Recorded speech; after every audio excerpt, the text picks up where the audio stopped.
Et la femme que tu as mise auprès de moi m'en a donné. Et Dieu, par sa bonté et sa miséricorde, il ne l'a pas laissé tomber. Il a immolé un agneau. Il les a couverts de peaux de brebis. Et depuis ce temps-là, le péché a continué. Le péché est resté continuel. Le péché est resté continuel jusqu'à notre époque. Mais le monde ne pouvait pas continuer ainsi. Alléluia. Nous lisons dans Ésaïe, toujours. Nous allons lire 7, chapitre 7, verset 14. Écoutez ce qui est écrit. C'est pourquoi le Seigneur lui-même vous donnera un signe. Voici, la jeune fille deviendra enceinte et elle enfantera un fils et elle lui donnera le nom d'Emmanuel. Amen. Et Emmanuel qui veut dire Dieu parmi son peuple. Amen. Dieu venant sous la forme d'un fils. Parce qu'il sait nécessairement, il s'est dit, si je descendais comme je suis descendu au mont Horeb, ces gens-là vont fuir. Parce que je vous dis, quand Dieu était descendu ce jour-là devant le peuple d'Israël, il y avait des coups de tonnerre. Il y avait la fumée à la montagne. Il y avait le feu. Jusqu'au tel point que les gens ont dit à Moïse, nous ne pouvons pas supporter cela. C'est bien que toi, Moïse, tu nous parles. Parce que si l'Éternel nous parle, nous allons mourir. Eh bien, Dieu ne pouvait pas descendre de cette manière-là pour venir sauver son peuple qui était perdu. Parce que s'il venait de cette façon-là, peut-être que les gens voulaient fuir. Comme ce jour-là. Alors c'est dit, je vais me faire un corps.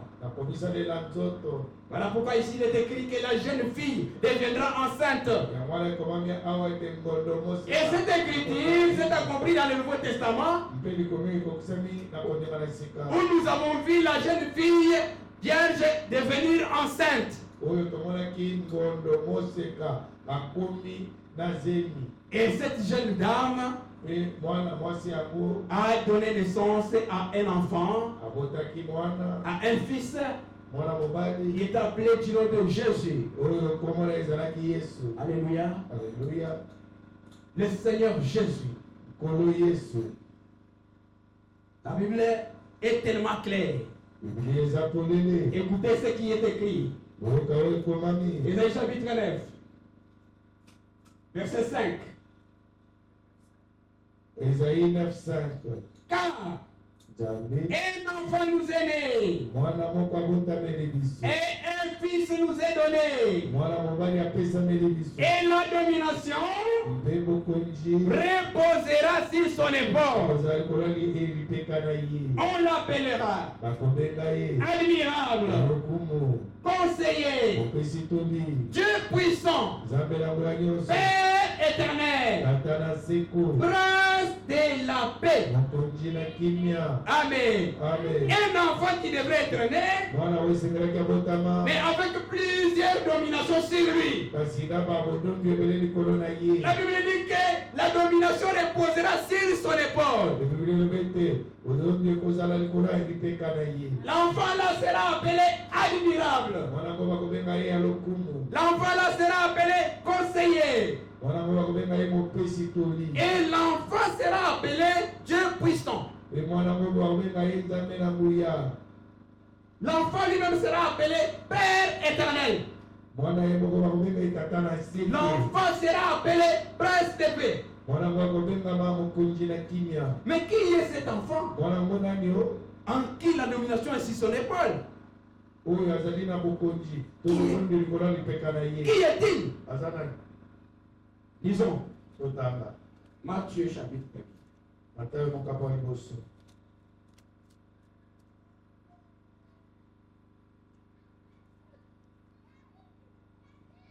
Matthieu 1.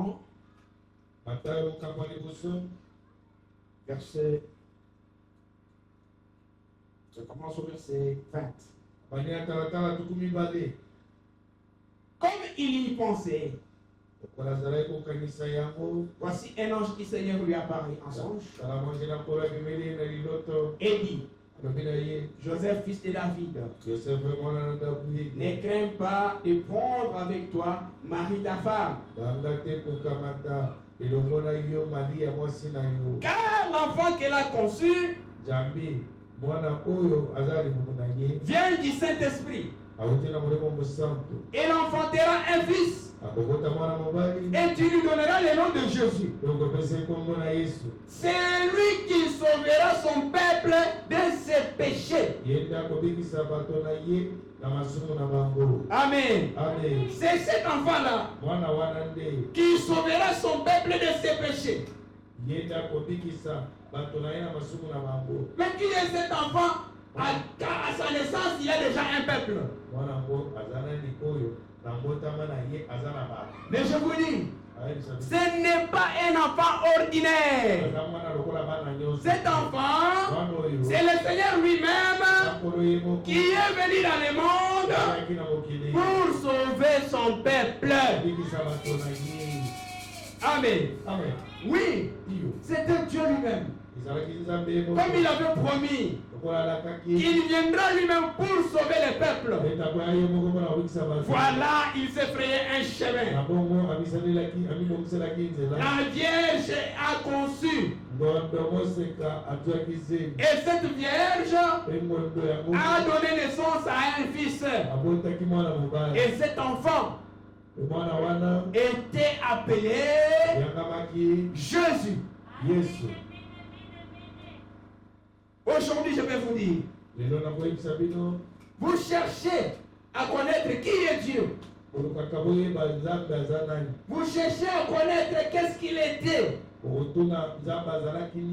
Ouais, je vous dis, si vous voulez les connaître, si vous voulez les voir, regardez le Seigneur Jésus-Christ.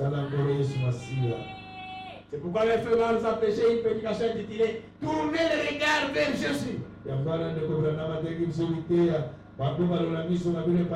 Parce que lui-même était venu nous présenter le Seigneur Jésus. Amen. Il n'était pas venu se présenter lui-même. Il n'était pas venu se proclamer lui-même comme Dieu. Mais il était venu pour dire aux gens, quittez vos dénominations et suivez, tournez vos regards vers Jésus. Car c'est lui qui était éternel dans l'Ancien Testament. Et c'est lui qui est aujourd'hui Jésus dans le Nouveau Testament. Le Seigneur éternel de l'Ancien Testament. C'est lui. Aujourd'hui, le Jésus du Nouveau Testament. Alléluia. C'est lui que nous vous annonçons. C'est lui que nous vous déclarons. Il est l'unique Dieu. Il est l'unique Dieu. En dehors de Jésus, il n'y a pas un autre Dieu. En dehors de Jésus, il n'y a pas de salut. Le salut pour les hommes aujourd'hui, c'est croire au Seigneur Jésus-Christ. Alléluia.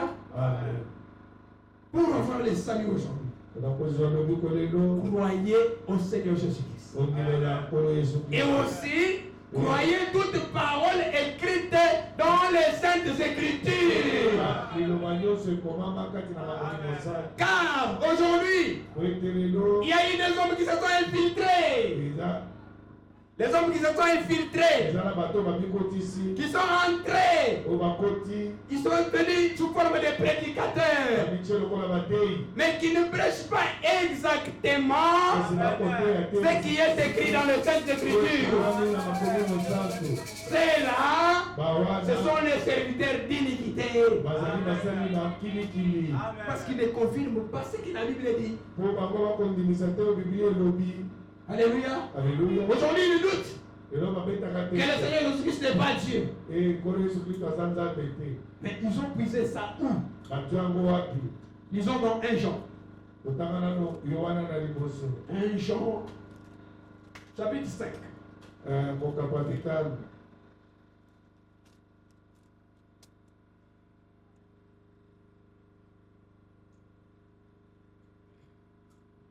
Dans chapitre 5, verset 1.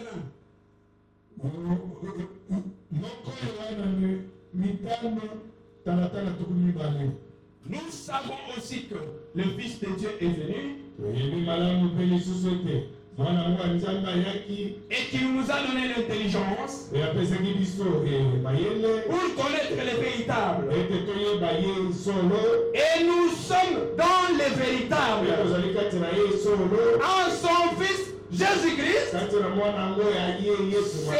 lui qui est le véritable Dieu et la vie éternelle. Alléluia. C'est-à-dire, pour avoir la vie éternelle aujourd'hui, croyez dans le Seigneur Jésus-Christ. Car dans Jean chapitre 3, verset 16, il est écrit, car Dieu a tant aimé le monde, il a donné son Fils unique, afin que quiconque croit en lui ne périsse pas, mais qu'il ait la vie éternelle. La vie éternelle est en Jésus-Christ. Ce n'est pas en William Branham. William Branham nous a apporté la parole. Comme un serviteur de Dieu, le prophète a envoyé l'âge. C'est lui qui nous a présenté Jésus-Christ. Oui, beaucoup de gens ne connaissaient pas la divinité de Jésus-Christ. Mais avec cet homme de William Branham, oui, aujourd'hui, il nous a enseigné cela par la révélation que Dieu lui avait donnée. Et la Bible qui a été si négligée est revenue dans l'église au travers du ministère de cet homme. Alléluia. Les baptêmes au cours des âges se faisait au nom du Père, du Fils et du Saint-Esprit. Oui, c'est l'église de la Réformation qui a dérobé les choses, l'église catholique. Parce que les apôtres n'ont jamais baptisé au nom du Père, Fils et Saint-Esprit. Et ils ont baptisé au nom du Seigneur Jésus-Christ. Et ce nom-là, au cours des âges, avait disparu. Amen. Mais quand William Branham est venu, quand Dieu l'a donné sa parole, la première chose à faire, c'est nous retourner à la voie apostolique. Amen. La foi des apôtres. Le message que nous croyons aujourd'hui, c'est le retour à ce que les apôtres avaient cru. Le retour à ce que les apôtres avaient prêché.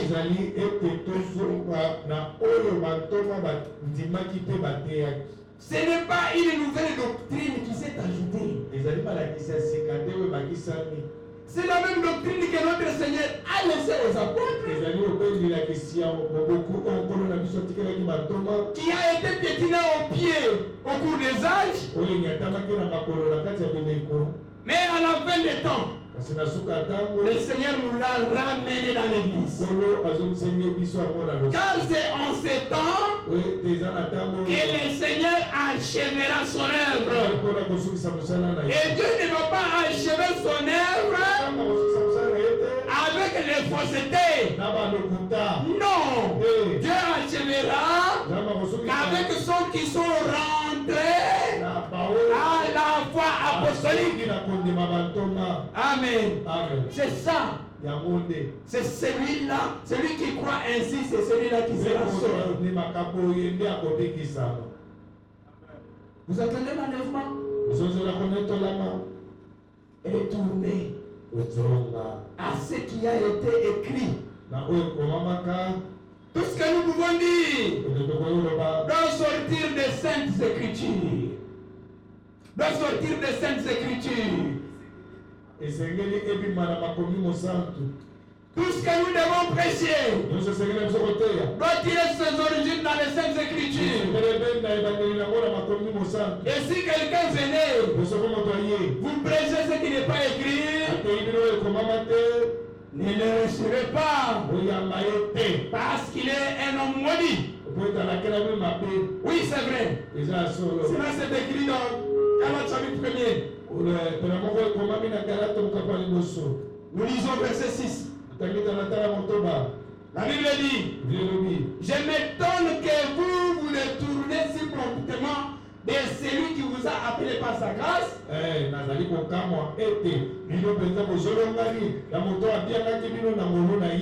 Pour passer à un autre évangile. Non pas qu'il y ait un autre évangile, mais il y a des gens qui vous troublent et qui veulent renverser l'évangile de Christ. Verset 8.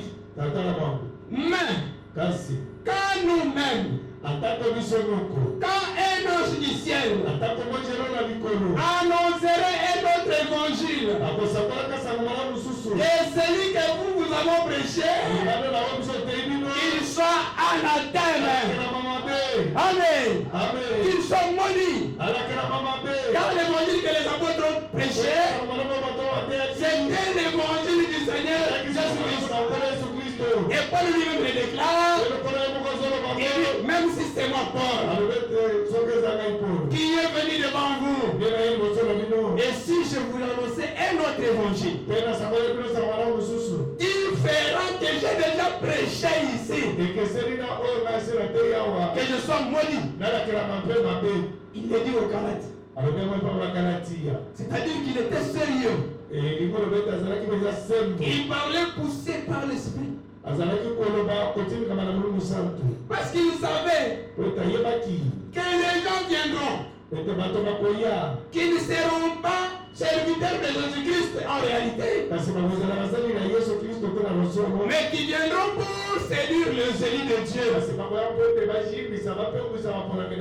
Et la Bible dit, aucun des zélies ne sera séduit. Car les élus, Dieu les avait choisis dès avant la fondation du monde.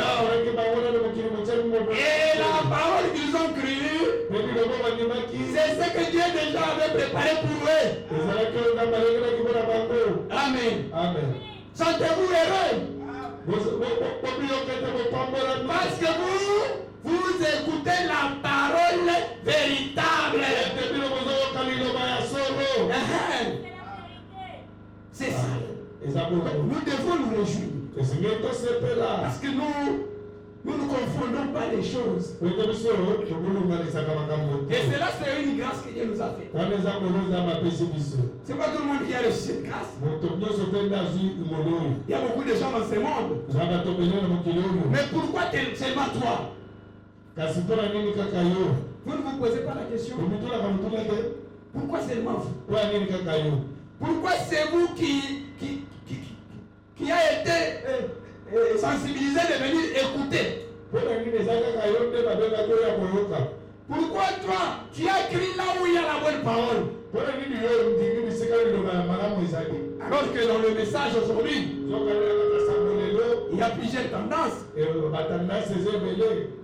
y a plusieurs tendances aujourd'hui. Mais pourquoi toi tu suis seulement ces groupes-là? Pourquoi toi tu viens ici?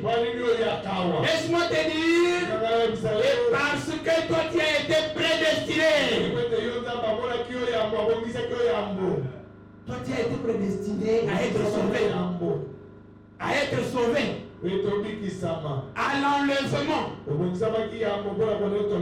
Pourquoi tout le monde ne fait pas ici? Pourquoi il y en a qui montrent, qui descendent alors que toi tu es ici? C'est parce que tu as été choisi par Dieu. Et comme c'est Dieu qui t'a choisi dès la fondation du monde, persévérer. Persévérer. Car à la fin, tu auras la couronne. Car à la fin, tu seras récompensé.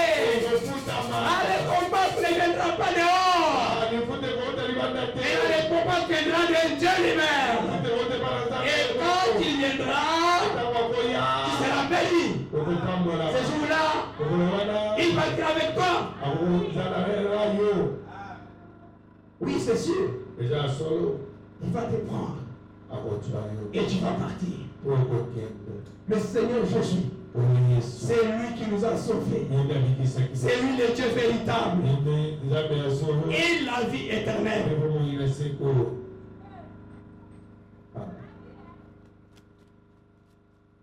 Nous disons.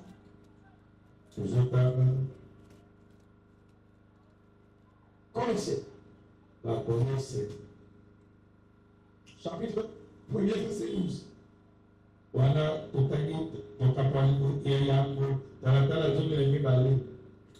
Rendez grâce au Père. Rendez grâce au Père qui vous a rendu capable d'avoir part à l'héritage des saints dans la lumière.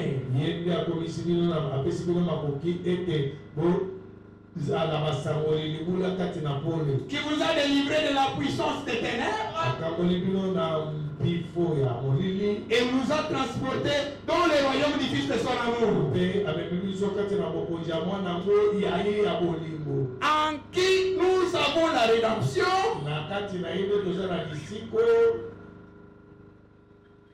la rémission des péchés, la rédemption.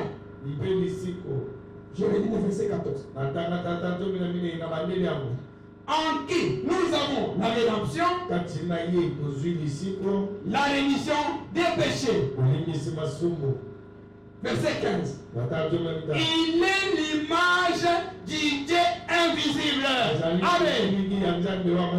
Le premier-né de toute la création. Jésus-Christ est l'image du Dieu invisible. Dieu qu'on n'a jamais vu. Son image. C'est Jésus-Christ.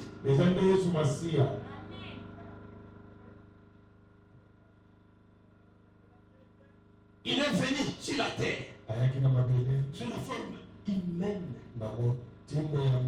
en Jésus-Christ pour sauver l'humanité, pour le salut de vos âmes. Aujourd'hui, frère, ne vous inquiétez pas, parce que vous avez cru à la véritable parole. Même si on vous injurie, même si on dit des choses sur vous, ne craignez pas. Il dit, voici votre Dieu. La vengeance viendra. Il viendra lui-même et vous sauvera. Et cela s'est déjà accompli. Où ça? Au calvaire. Alléluia. C'est au calvaire où les péchés étaient condamnés.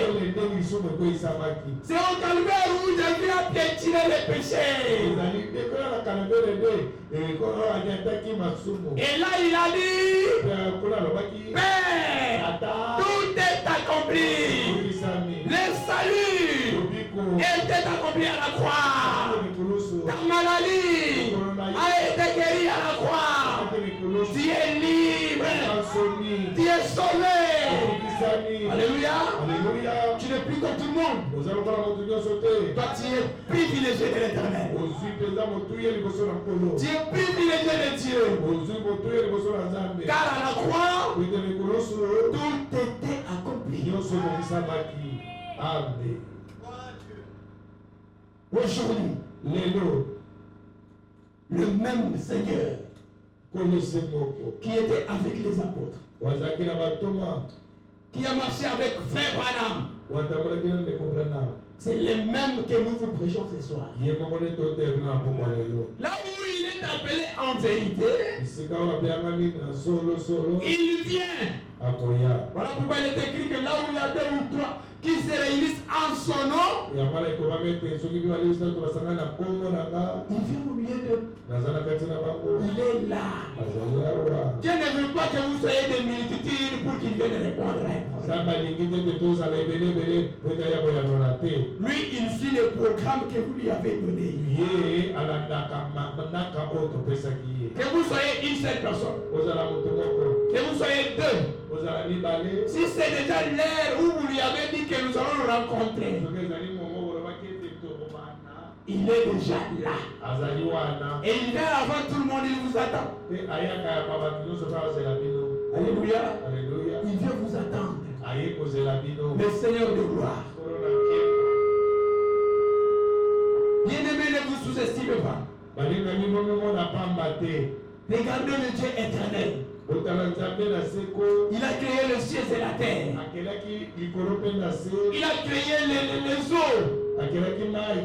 Il a créé les anges.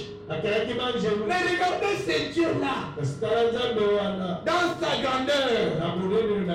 Parce que l'homme était tombé, il a laissé tout cela de côté.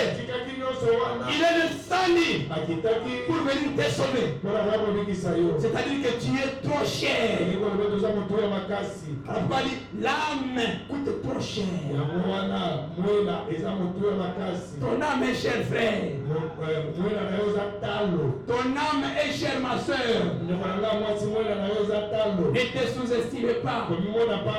Tu vois des milliers de mondes.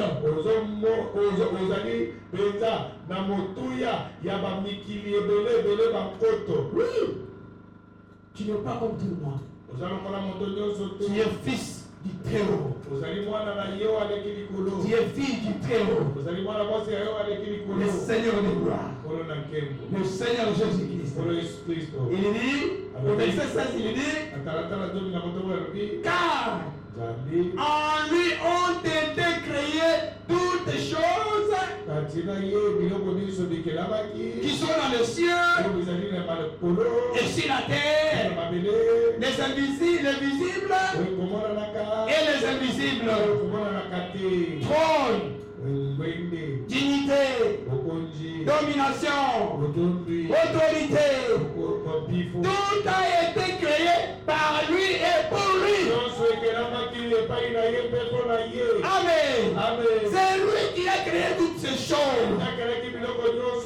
Le Seigneur Jésus-Christ. On dit que tout a été créé par lui et pour lui. Et toi aujourd'hui tu viens me dire, toi tu viens me dire aujourd'hui que Jésus-Christ n'est pas Dieu. Frère, ça c'est un mensonge horrible. Ça c'est un mensonge. Il est écrit noir sur blanc. Noir sur blanc.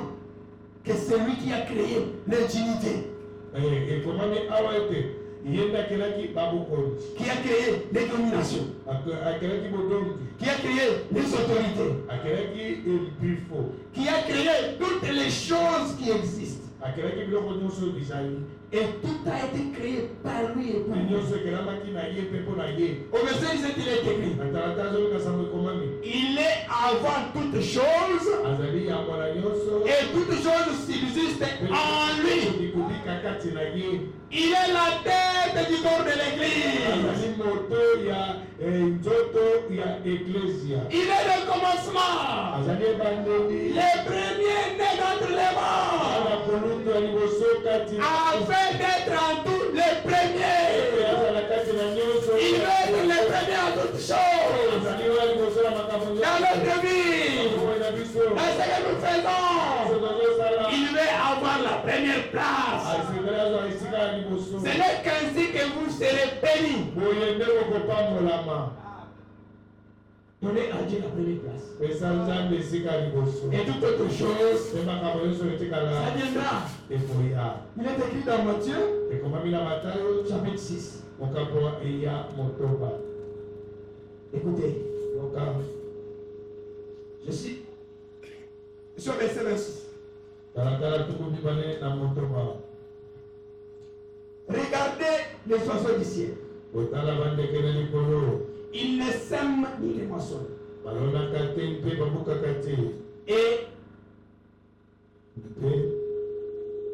votre Père céleste les nourrit.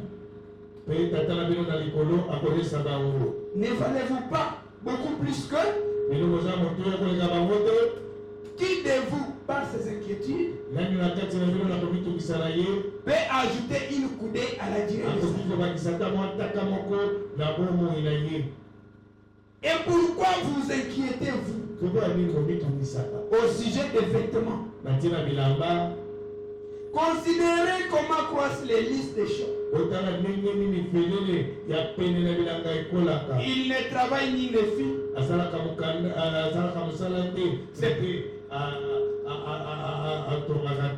Cependant, je vous dis que Salomon même, en toute sa gloire, n'a pas été vêtu comme l'un d'eux. Si Dieu revêt ainsi l'herbe de champ, qui existe aujourd'hui et qui demain sera jeté au four, ne vous vêtira pas.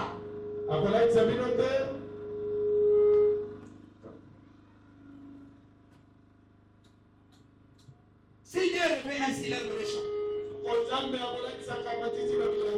qui existe aujourd'hui et qui demain sera jeté au four,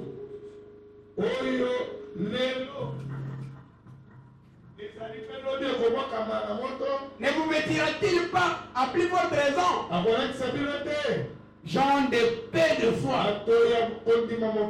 Ne vous inquiétez donc point. Et ne dites pas: que mangerons-nous? Que boirons-nous? De quoi serons-nous vêtus? Car toutes ces choses, ce sont les païens qui les recherchent.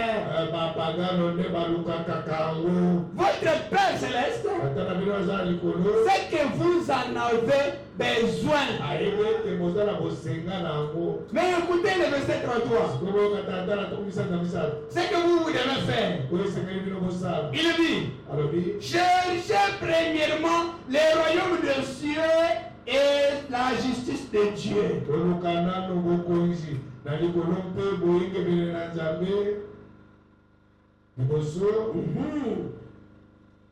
Et toutes ces choses vous seront données par-dessus. Amen. C'est ça en premier lieu, ce que nous devons faire. En première position, c'est rechercher d'abord le royaume.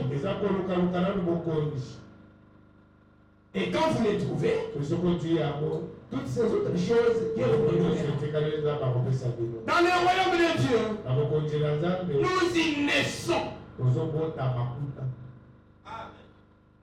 Amen. Nous devons naître dans ce royaume-là. Car si nous y entrons, nous pouvons facilement sortir. Mais si nous sommes nés, nous sommes réellement fils et filles de Dieu. Et là, c'est impossible de sortir. Et un fils de la maison reste le fils. Malgré tout, il reste toujours fils.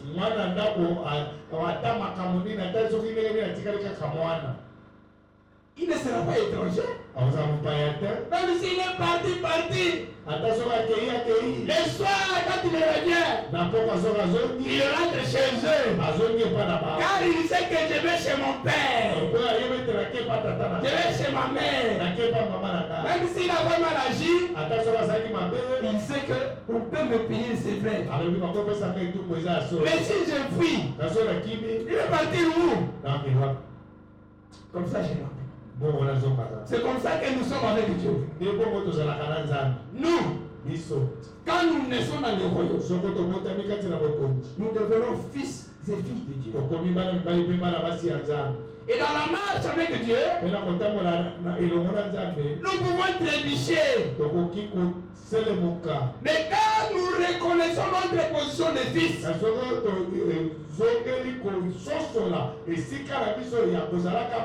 nous revenons.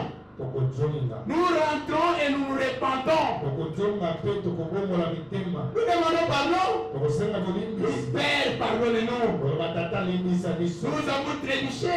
Nous avons mal marché. Et nous sommes revenus.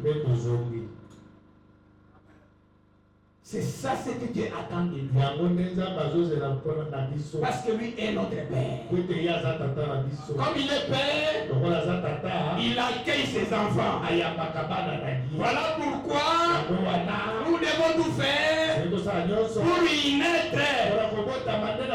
Voilà, Jésus a dit, cet homme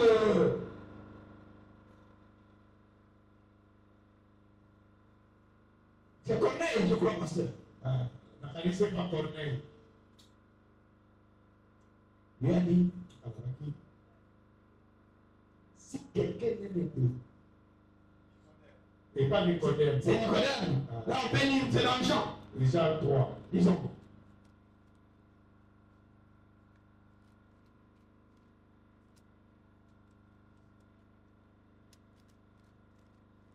Nous lisons Jean chapitre 3.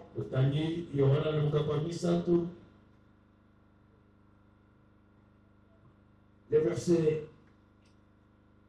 6. Non, je commence au verset 3. Jésus lui répondit, en vérité, je te le dis, si un homme n'est né de nouveau, il ne peut faire le royaume. Vous avez compris? Nicodème lui dit, comment un homme peut-il naître quand il est vieux? Peut-il rentrer dans le sein de sa mère et naître? Jésus lui répondit, en vérité, je te le dis, si un homme n'est né d'eau et d'esprit, il ne peut voir le royaume. C'est que pour être dans le royaume, on doit passer par ça. Être né d'eau et d'esprit. Vous avez pris l'engagement, vous avez été baptisé. Ça c'est dans l'eau. Mais aussi vous devez expérimenter le baptême de l'esprit. C'est ça qui vous confirme que vous êtes né dans ce royaume. Celui qui est né de la chair est chair. Et ce qui est né de l'esprit est esprit. Ne t'étonne pas que je t'ai dit, il faut que vous laissiez de nouveau. Ça c'était Jésus et Nicodème. Il lui disait, parce que Nicodème lui avait posé la question.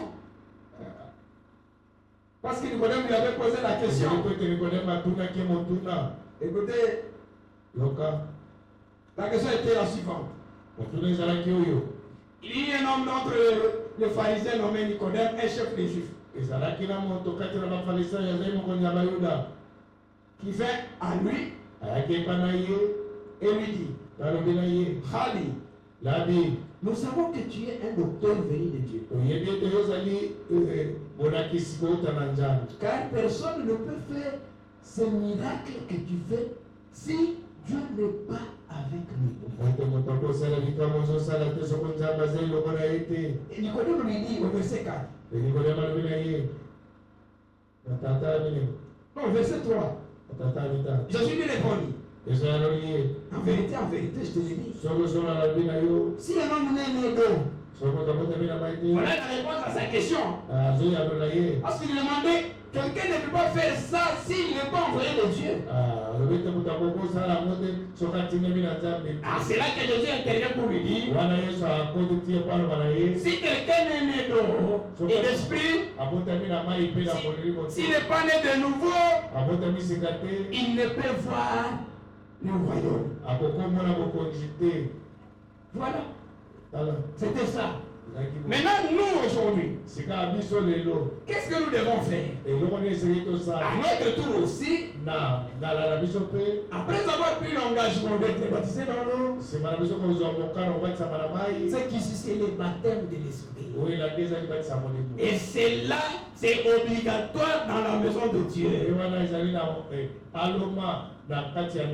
C'est ce qui nous confirme dans cette maison. Voilà. Éphésiens. Chapitre 1er.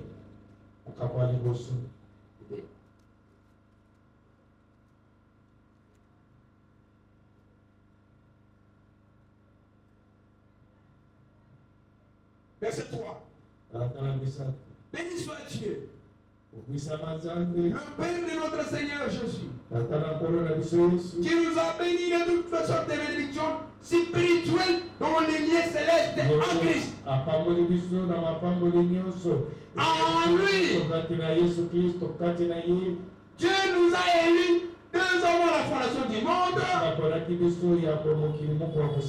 pour que nous soyons saints et irréprochables devant lui. Nous ayons prédestinés dans son amour à être ses enfants d'adoption. Amen. Par Jésus-Christ. Selon le bon plaisir de sa volonté. C'est que nous ne devenons pas enfants de Dieu par hasard. C'était déjà dans les plans de Dieu. Et le salut que nous bénéficions aujourd'hui, c'était déjà programmé par Dieu. Voilà pourquoi aujourd'hui nous sommes ici. Voilà pourquoi aujourd'hui tu es venu écouter. C'est pas seulement pour écouter et sortir comme un auditeur oublié. Mais c'est pour aussi mettre en pratique ces paroles. Quand vous êtes sauvés, vous devez marcher en nouveauté de vie. Vous ne serez pas l'ancienne personne. L'ancienne personne est morte. Il y a maintenant une nouvelle créature qui vit en toi. Tu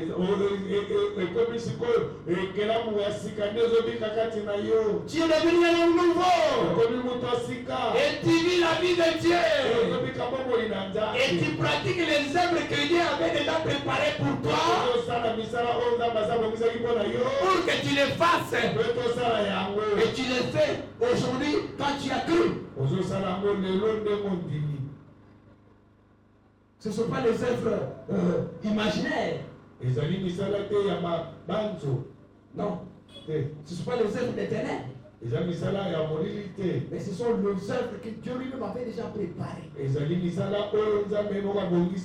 Pour ses saints. En cela, l'écriture de Jacques qu'on nous a lu, c'est aussi s'attacher à ça. C'est une œuvre de Dieu. Alléluia. Amen. Car visiter les orphelins Visitez les veuves.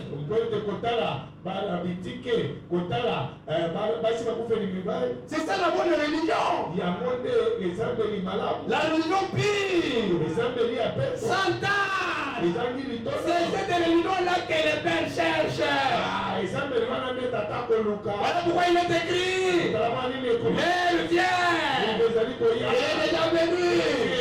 Où les vrais adorateurs adoreront le Père en esprit et en vérité. Et ces vrais adorateurs-là, ils doivent pratiquer les œuvres. Pourquoi?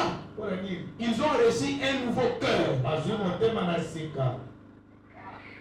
Ils ont reçu un esprit nouveau. Et ils sont devenus de nouvelles créatures. L'amour est en eux. La piété est en eux. La foi est en eux. L'affection fraternelle aussi est en eux. Ils ont la connaissance de la parole. Ils ont aussi la connaissance.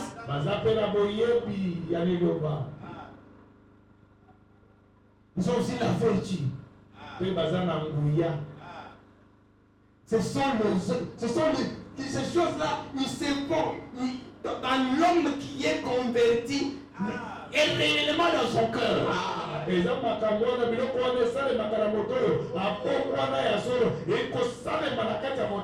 Ça ne vient pas par forcing.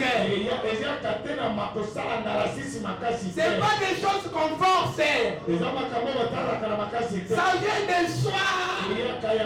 Parce que ça a été mis en toi. Alléluia.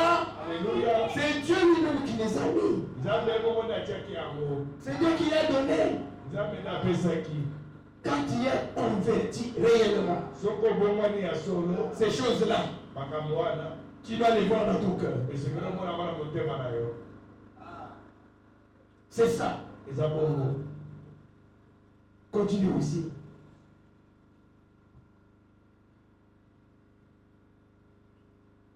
Verset 7. En lui, nous avons la rédemption par son sang. La rémission des péchés. Selon la grâce de selon la richesse de sa grâce. Que Dieu a répandu abondamment sur nous. Par toute espèce de sagesse et d'intelligence. Nous faisons connaître les mystères de sa volonté. Selon les bienveillants desseins qu'il avait formés en lui-même. Pour les mettre à exécution lorsque le temps serait accompli. Et réunir toutes choses en nous. Celles qui sont dans le ciel et celles qui sont sur la terre. En lui, nous aussi devenus héritiers, ayant été prédestinés, suivant la résolution et celui qui opère toutes choses d'après le conseil de sa volonté, afin que nous servions à la louange de sa gloire, nous qui d'avance avons espéré en Christ. En lui, vous aussi, après avoir entendu la parole de la vérité, l'évangile de votre salut, en lui vous avez cru et vous avez été scellés du Saint-Esprit qui a été promis. Amen. C'est en Jésus que quand vous croyez, vous êtes scellés du Saint-Esprit qui avait été promis. Et cela, c'est Dieu qui l'a fait en nous, frères. Ce n'est pas des choses qu'on force. C'est dans cela que vous verrez dans ton âme le vertu de la parole demeurer constamment. L'amour demeurer constamment. Alléluia. Alléluia. Car tu es un homme sauvé. Car tu es un homme sauvé. Je dis car tu es un homme sauvé. C'est là même que tu verras toute le vertu de Dieu rester dans ton âme. La foi, la vertu, la connaissance, la piété, la fonction fraternelle, jusqu'au scellement du Saint-Esprit. Et c'est là, c'est Dieu qui les fait frère. Amen. Amen. Nous sommes des bienheureux de Dieu. Car Dieu a pensé en nous en ces temps.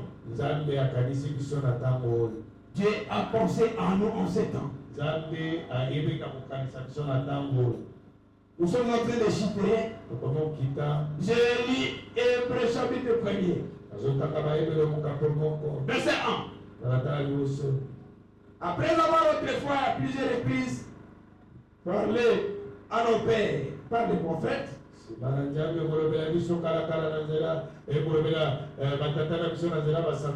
Dieu dans ces derniers temps nous a parlé par les fils, qu'il a établi héritier de toutes choses, par lesquels il a aussi créé les mondes, et qui étant les reflets de sa gloire et l'empreinte de sa personne. Vous avez compris? Il est l'empreinte de la personne de Dieu. Verset 4. Devenu d'autant plus supérieur aux anges, qu'il a hérité d'un nom plus excellent que le leur. Car les anges de Dieu, car auquel de Dieu, auquel des anges Dieu a-t-il jamais dit: tu es mon fils bien-aimé, je t'ai engendré aujourd'hui. Et encore, je serai pour lui un père, et il sera pour moi un fils. Et lorsqu'il introduit de nouveau dans le monde les premiers-nés, il dit que tous les anges de Dieu l'adorent.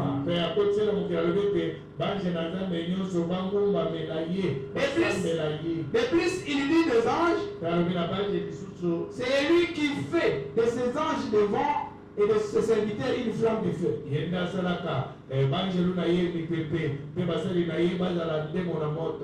Mais il a dit au Fils: ton trône, ô éternel,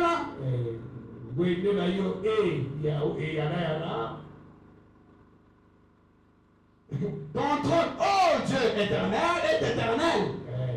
Le sceptre de ton règne est un sceptre d'équité. Tu as aimé la justice et tu as haï l'iniquité. C'est pourquoi, oh Dieu, ton Dieu t'a oint, tu nourris les gens au-dessus de tes égaux. Toi, Seigneur, tu as au commencement fondé la terre, et les cieux sont l'ouvrage de tes mains. Ils périront tous, mais tu subsistes. Ils vieilliront tous comme un vêtement. Tu les rouleras comme un manteau. Et ils seront changés. Mais toi, tu restes le même. Voilà pourquoi Jésus-Christ est le même hier, aujourd'hui, éternellement. On dit que lui a été élevé au-dessus de ses compagnons. Il est le seul et véritable Dieu. Il est venu sur la terre. Il est mort à Golgotha. Pour toi, pour moi. Et aujourd'hui, il faut dire que nous sommes enfants de Dieu. Parce que Dieu nous a choisis dès avant la fondation du monde.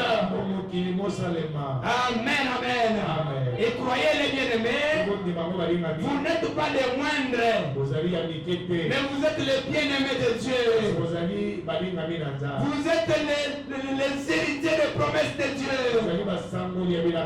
Vous êtes les gens que Dieu a fait grâce. C'est là que vous voyez dehors là. Ils sont malheureux. Ils sont malheureux. Mais vous, vous êtes les bien-aimés. Parce que vous donnez du temps. Vous accordez du temps à la parole. Et que Dieu lui-même vous avez choisi aujourd'hui d'écouter le peu de paroles qu'il avait à vous dire. Bien-aimés frères et sœurs, tous les jours de votre vie, en premier lieu, mettez Dieu. En premier lieu, cherchez le royaume des cieux.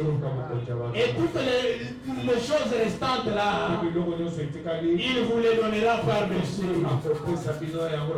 Que le Seigneur vous bénisse ce soir.